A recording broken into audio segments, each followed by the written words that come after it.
Praise the lord, హల్లెలూయా. ఏదైనా వాక్యము యోమ్ దెబిరీం 3వ తారీఖు 7వ నెల 2025వ సంవత్సరం. మన దేవుడు ఇస్తున్న చక్కటి మాట ఆదికాండము 12వ అధ్యాయము 1వ వచనం. యెహోవా, నీవు లేచి నీ దేశం నుండి, నీ బంధువుల యొద్ద నుండి, నీ తండ్రి ఇంటి నుండి అన్న అంశము మనకి ఈరోజు ప్రధానమైన అంశము. దేవుడు అబ్రహాముతో అన్నాడు, నీవు దీవించబడాలి అంటే నువ్వు లే, తర్వాత నీ దేశం నుండి, తర్వాత నీ బంధువుల ఇంటి నుండి, తర్వాత మూడవగా నీ తండ్రి ఇంటి యొద్ద నుండి. అంటే బంధుత్వాలు తెంపేసుకోమని లేదా విడిచిపెట్టేమని అర్థము కాదు. నీ తండ్రి అని ఏదైతే నువ్వు స్థానం ఇస్తున్నావో ఆ స్థానం ఖచ్చితంగా దేవునికే. దేవుడే నీకు తండ్రి. ఎందుకు అంటే నీవెప్పుడైతే నీటి బాప్తిస్మం ద్వారా కడగబడి రక్షించబడ్డావో, నీ పాపాలన్నీ ఒప్పుకొని విడిచిపెట్టబడ్డావో, ఇప్పుడు నీవు దేవునిలో నూతనమైన సృష్టి. ఇదిగో పాతవన్నీ గతించను. నీవు ఆధారపడేటప్పుడు మా డాడీ ఉన్నారు అలా కాదు, నా దేవుడు ఉన్నాడు అని ఆధారపడాలి. నీకేమైనా కావాలనుకో మొదటగా దేవుడిని అడగాలి, మొదటగా దేవుని యొక్క సన్నిధిలో పెట్టుకోవాలి. దేవుడు ఏం చెప్తే అదే చేయగలగాలి.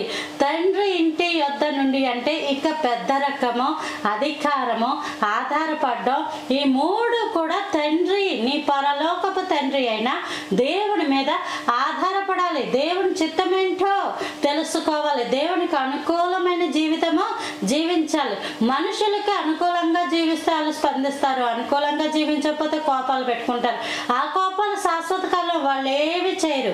ఒక మనిషి మనకి సహాయం చేస్తాడు అన్నది అబద్ధము. యెహోవా ప్రభువు మాట సెలవివ్వకుండా ఎవ్వడు కూడా సహాయం చేయలేదు. ప్రభువు సెలవు లేనిదే ఏ మనిషి సహాయం చేయలేడు. దేవుడు నీకు ఇవ్వాలని ఆయన కృప చూపించాడు అనుకోండి, రోడ్డు మీద వెళ్ళిపోయే వాళ్ళు సైతం నీకు సహాయం చేస్తారు. దేవుని చిత్తాల్లో నీకు సహాయము ఇప్పుడు కాదు అని ఉందనుకోండి, అది నీ కన్న తల్లిదండ్రులే పక్కన ఉన్న నీకు సహాయం చేయలేరు. ఈ విషయం జ్ఞాపకం పెట్టుకో. చాలా సందర్భాల్లో మనుషులు తల్లిదండ్రుల మీద విపరీతమైన ప్రేమను పెట్టుకుంటారు. అలాగే వాళ్ళు అడిగింది ఇవ్వకపోతే విపరీతమైన కోపం పెట్టుకుని ఇంట్లోంచి కూడా బయటికి గెంటేస్తున్న వాళ్ళు ఉంటారు. వాళ్ళకి ఏ విధమైన ప్రాధాన్యత ఇవ్వకు. అలాగే నీ తల్లిని నీ తండ్రిని సన్మానించాలి, మనం ప్రేమించాలి. వాళ్ళ యొక్క బాగోగులు, ఆరోగ్య పరిస్థితులు ఎలా ఉన్నారు ఏంటి అన్న విషయాలు మనం పట్టించుకొని ప్రార్థనాపూర్వకమైన సహాయము, దేవుడు నీకు ఇచ్చిన ఆర్థికపరమైన సహాయంలో కూడా సహాయం అందిస్తూ ఉండాలి.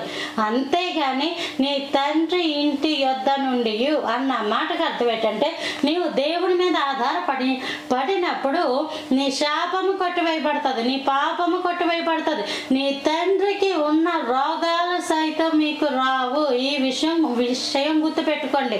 ఎందుకు అంటే ద్రాక్షారసము రొట్టె యేసయ్య శరీరము తిని ఆయన రక్తమును త్రాగుతున్నాము కాబట్టి మన శరీరము యేసయ్య శరీరం వలె మారి మన శరీరాలలో స్వస్థతలు ఆయన అనుగ్రహిస్తాడు. ప్రభువా, నాకు తండ్రివి నువ్వే, నీ రక్తము నాలో ప్రవహింప చేయండి, నన్ను ముట్టండి, స్వస్థపరచండి అని స్వస్థతలు పొందుకున్న వాళ్ళు కోకొల్లలో మన కళ్ళ ముందు ఉన్నారు. నీ తండ్రి ఇంటి యొద్ద నుండి అంటే శాపగ్రస్తమైన జీవితంలోంచి వెలుగులోనికి రావడమే. ప్రభు అట్టి కృప మీకు అందరికీ అనుగ్రహించును కాక. Praise the lord.